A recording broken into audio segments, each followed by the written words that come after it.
Esse é o podcast relativo ao artigo Imaginário e Melancolia em Versos, Florbela Espanca em Lágrimas Ocultas e a Minha Dor. Esse trabalho é de autoria da professora doutora Luísa Liene Bressan da Costa, de minha autoria, professora doutora Marília Koenig, e da professora graduada Maria Gisele Bezerra de Lima. Vamos ao resumo do nosso artigo, atendendo à designação desse podcast. Esse estudo traz à tona a alma feminina marcada pelos símbolos que sugerem a dor, a melancolia e o vazio existencial presentes na vida e, consequentemente, na obra de Florbela Espanca. Trata-se aqui de uma análise poética, um estudo descritivo, de estofamento bibliográfico, cuja linha teórica está centrada nos estudos do imaginário de Dihan, objetivando compreender os sentimentos ecoados nos poemas Lágrimas Ocultas e A Minha Dor, da poetisa, que foram publicados no Livro das Mágoas. Buscamos, a partir desses sonetos, analisar a manifestação da melancolia e da dor nessa beletrista emblemática para a literatura portuguesa. Também estudamos, ainda que de forma sucinta, os desdobramentos do feminino que reverberam nos poemas em análise e repercutem na biografia da autora em palavras doridas que espelham os inúmeros sofrimentos que ela vivenciou.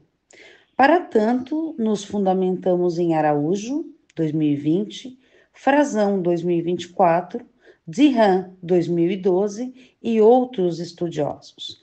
Por meio deste trabalho, foi-nos possível compreender o imaginário das dores advindas do amor exposto na produção de Florbela Espanca. Portanto, concluímos que esta é uma avaliação acadêmica válida e que colabora, junto com outras investigações dos nossos pares, para resgatar o brilhantismo e o pioneirismo de Espanca, silenciados pelo cânone literário português, malgrado seu. Como palavra-chave, temos imaginário, símbolos, feminino e melancolia na poesia de Florbela Espanca. É importante frisarmos, à guisa de considerações iniciais, que este artigo, ancorado nos pressupostos teórico-metodológicos do imaginário, tem por objetivo estudar 2 poemas de Florbela Espanca, poetisa portuguesa cuja trajetória de vida é envolta em melancolia, dor e morte. Os estudos do imaginário desenvolvidos por Dihan trazem a ideia de que, frente à aterrorizante consciência da morte e do devir, o ser humano adota atitudes imaginativas que buscam negar e superar esse destino inevitável ou transformar e converter seus significados para algo que seja aceitável. Essas posturas imaginativas resultam na percepção, produção e reprodução de símbolos, imagens, mitos e arquétipos pelo ser humano. Esse conjunto de elementos simbólicos formaria, portanto, o imaginário, cuja principal função seria levar o ser humano a um equilíbrio biopsicossocial diante da percepção da temporalidade e, consequentemente, da finitude. Nesse sentido, a teoria auxilia na compreensão dos aspectos melancólicos da obra de Espanca. Dialogando com os estudos do imaginário e com a poética de Flor Bela Espanca, tecemos algumas linhas sobre a temática neste artigo, fruto de uma investigação bibliográfica, sendo assim uma pesquisa de abordagem qualitativa, de natureza básica e de objetivo exploratório. Para que entendamos a profundidade e a intensidade dos sentimentos que permeiam a obra dessa beletrista, faz-se necessário destacar na sequência o imaginário do amor e da dor que o acompanha, tão visceralmente impressos nos seus versos. No marco teórico, vamos dar início falando de Flor Bela Espanca e a simbiose entre a mulher e a dor. No campo da literatura, temos escritoras que reivindicaram e reivindicam ainda seus direitos por meio de atos insubordinados e, o mais das vezes, plasmados em movimentos sociais, como o feminismo. Já outras participaram e participam de forma diferente, mais sutil, mas tentavam e tentam tocar a alma humana através dos seus textos. É o que encontramos e sentimos ao lermos e estudarmos os poemas de Flor Bela Espanca. Foi esse um dos pontos pelos quais nossa escritora se destacou, especialmente post-mortem, por apresentar em sua poesia uma profundidade incomum. Conforme Silva, ela tanto é considerada dramática como inovadora em muitos sentidos. Suas atitudes insubmissas e feministas extrapolaram a sua vida e cristalizaram-se em seus sonetos.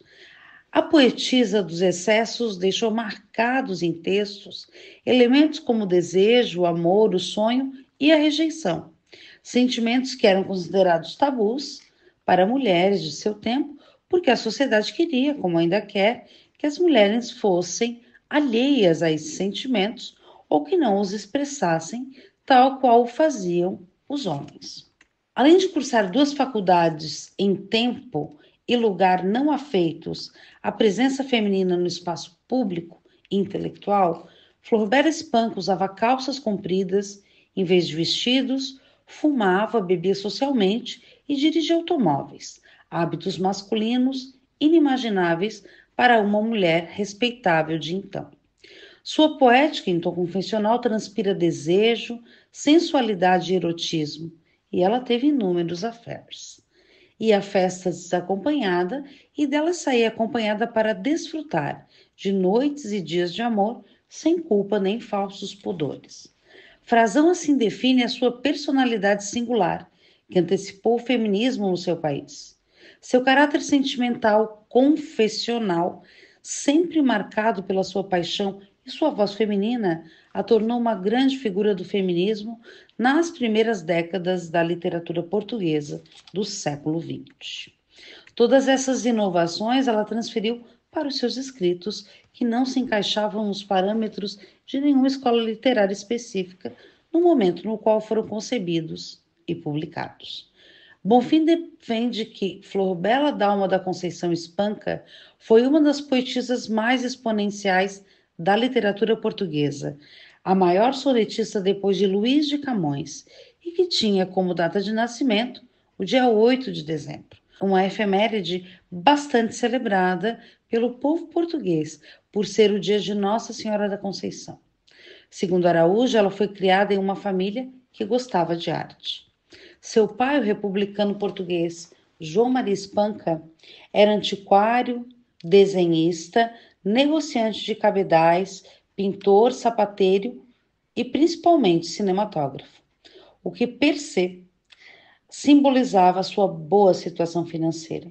Contudo, por mais abastada e intelectualizada que a família Espanca fosse, a frieza na relação pais e filhos marcou profundamente a jovem Flor Bela. Observamos, consoante Silva, que ao longo da sua trajetória a literata enfrentou diversas perdas que lhe causaram enorme sofrimento e que repercutiram em suas obras. Uma gestação que terminou em aborto espontâneo, trazendo problemas de saúde, afetando seus ovários e pulmão, a morte de sua mãe, Antônia da Conceição Lobo, e a pior delas, a morte do seu único irmão, 3 anos mais novo que ela, o seu amado Apelles, em um trágico acidente de avião no ano de 1926, possivelmente fruto de um autocídio provocado por uma desilusão amorosa.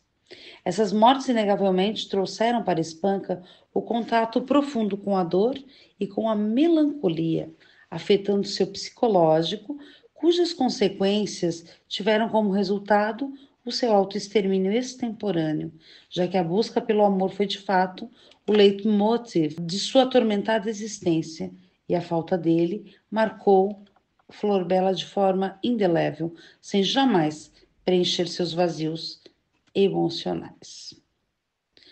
Nós vamos fazer aqui um corte para os resultados e a discussão do presente artigo, uma vez que os aspectos mais interessantes do que afetou a Flor Bela Espanca, do que causou essa simbiose entre poetisa e dor, já foram por nós aqui explicitados. Começamos nos resultados falando da mitocrítica de Dihan e a teoria do imaginário. Para desenvolver o estudo pretendido, utilizamos como metodologia de trabalho a mitocrítica de Dihan.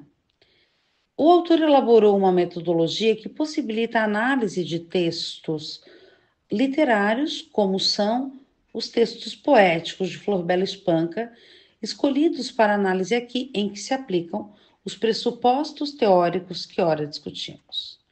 No regime diurno, temos uma estrutura heróica que se coloca em confronto com os contrários, trazendo a noção de potência que ora exclui e contradiz, ora cria uma identidade no viés dessa potência contrária de forças. No regime noturno, Dihan pontua duas estruturas, a mística e a dramática, que seriam estruturas harmonizantes dos contrários no regime diurno. O regime noturno nega o binário, dual, o confronto de forças.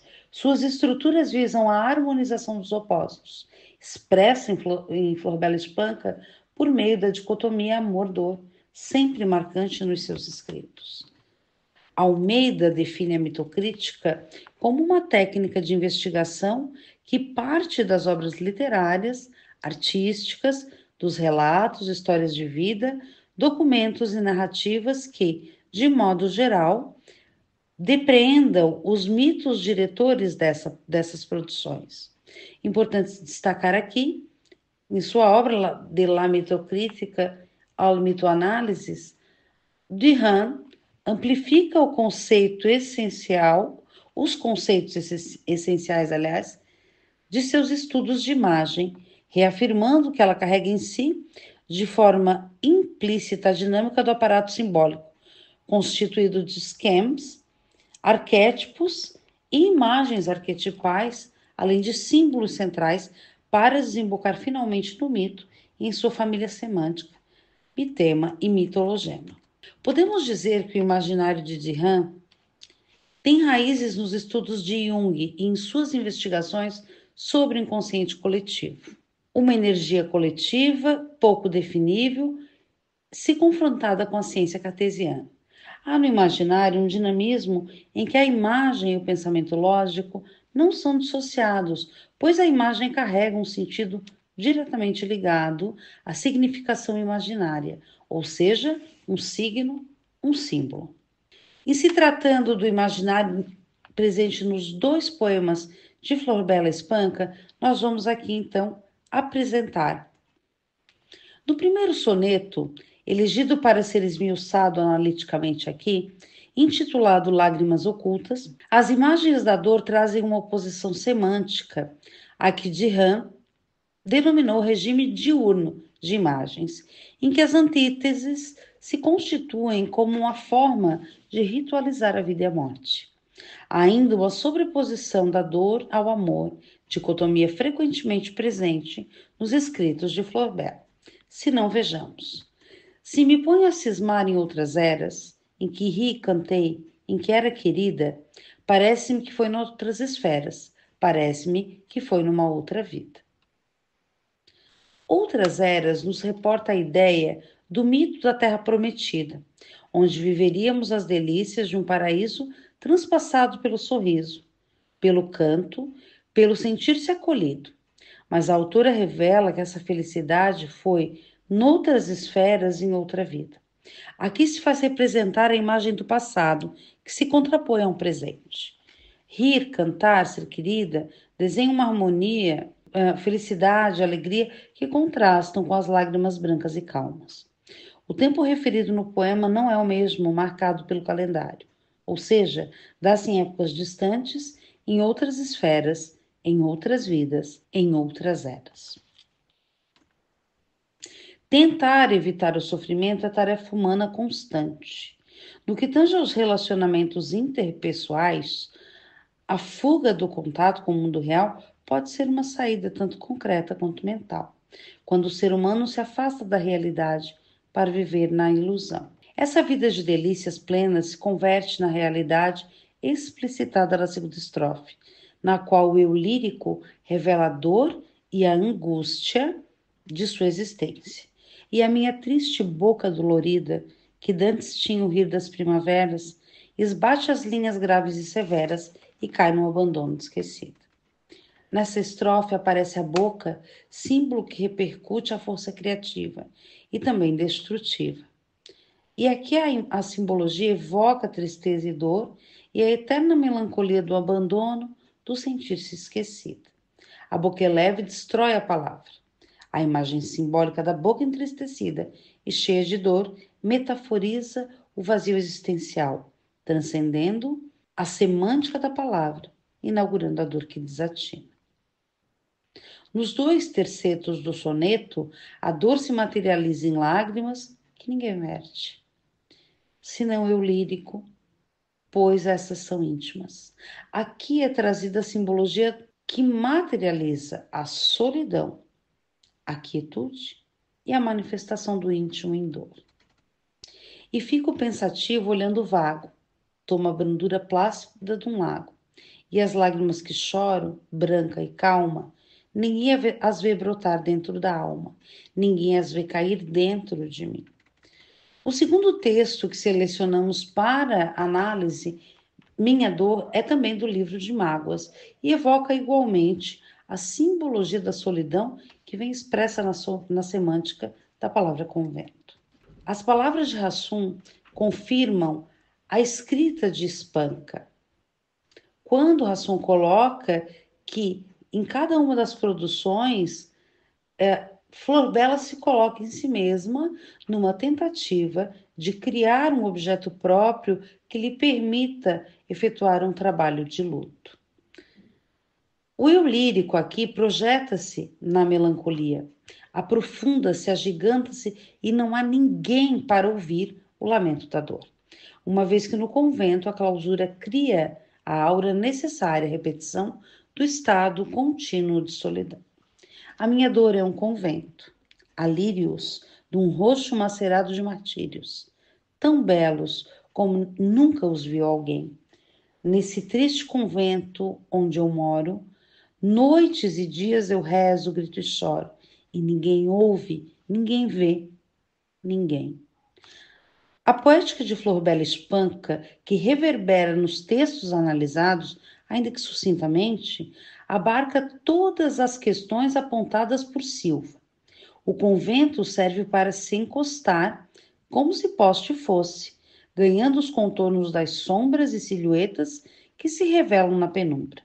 E a poetisa é a protagonista destas desventuras de desver, pois o gosto do poeta é perturbar os sentidos das palavras para que o ilógico apareça, pois a poesia é inapreensível, escorregadia, volátil e transgressora da lógica.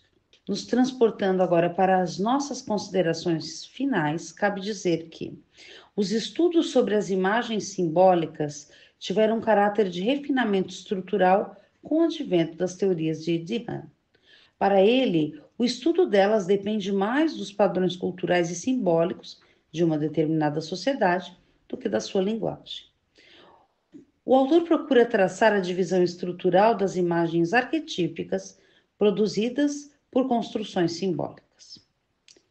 Por fim, empreender uma análise literária dos dois poemas já referenciados a partir dos pressupostos teóricos e metodológicos do imaginário proposto por Dehaene e outros estudiosos significa buscar, nos elementos estruturais da poética, a certeza de que o ser humano é um animal naturalmente cultural, produtor de significações e produtor dos seus imaginários, sejam eles quais forem, pois são estas produções do imaginário que o impulsionam à construção poética do que flagramos em Flor Bela Espanca a título de ilustração.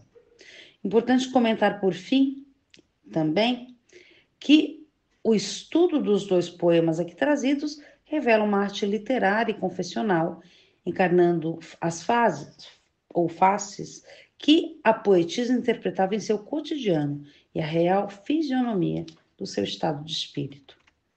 À medida em que seu estado melancólico foi sendo arrastado num turbilhão de episódios, de perdas, sobretudo, a atividade intelectual preencheu o vazio da sua existência e a fez incorporar o culto à morte enquanto possibilidade de libertação. Por fim, vamos declamar a poesia Nunca Fui Como Todos. Nunca fui como todos. Nunca tive muitos amigos, nunca fui favorita, nunca fui o que os meus pais queriam. Nunca tive alguém que me amasse, mas tive somente a mim. A minha absoluta verdade, o meu verdadeiro pensamento, o meu conforto nas horas de sofrimento. Não vivo sozinha porque gosto, e sim porque aprendi a ser só. Muito obrigada pela oportunidade. Ficamos à disposição.